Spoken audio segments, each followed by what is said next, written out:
میرے مرشد، الیکشن سے قبل آپ نے فرمایا تھا کہ جی ڈی اے والوں کو ووٹ مت دیجیے گا، وہ لٹیرے ہیں، زمینوں پر قبضہ کر لیں گے۔ مرشد، آپ نے کہا تھا کہ پاکستان پیپلز پارٹی کو ووٹ دیں، ہم نے ووٹ دیا، ہمسائیوں سے تعلقات بھی خراب کیے، نعرے لگائے، خوشیاں منائیں، دیکھیں نا کیا صلہ ملا۔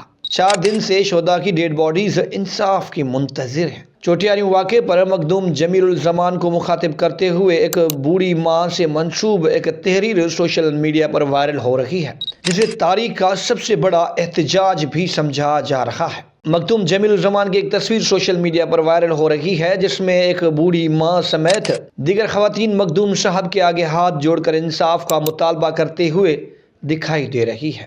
بوڑھی ماں سے منسوب تحریر میں لکھا گیا ہے، میرے مرشد، دیکھیں نا 4 دنوں سے میرے بچوں کی ڈیڈ باڈیز سڑک پر پڑی ہیں، سرد راتیں، بوڑھا جسم، قیامت سے پہلے قیامت دیکھنے والی یہ آنکھیں انصاف کی منتظر ہیں۔ مرشد، انصاف دلوا دیجئے نا۔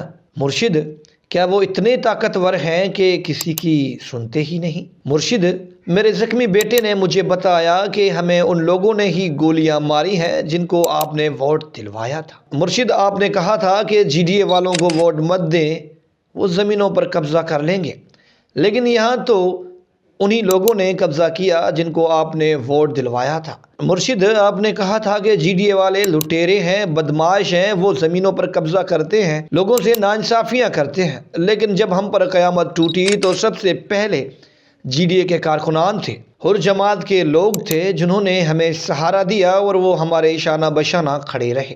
مرشد، آپ سے التجا ہے کہ جیسے آپ نے ووٹ لیے تھے ایسے ہی انصاف دلوا دیجئے نا، پولیس سے کہہ کر قاتل کو گرفتار کروا لیجئے نا، ہمیں انصاف دلوا دیجئے نا۔ تو یہ تھی تحریر جو کہ سوشل میڈیا پر وائرل ہو رہی ہے۔ اگر آپ کو ہماری ویڈیو پسند آئی ہے تو شیئر کریں، کمنٹس کریں اور ہمارے پیج کو فالو کرنا بھولیے گا مت۔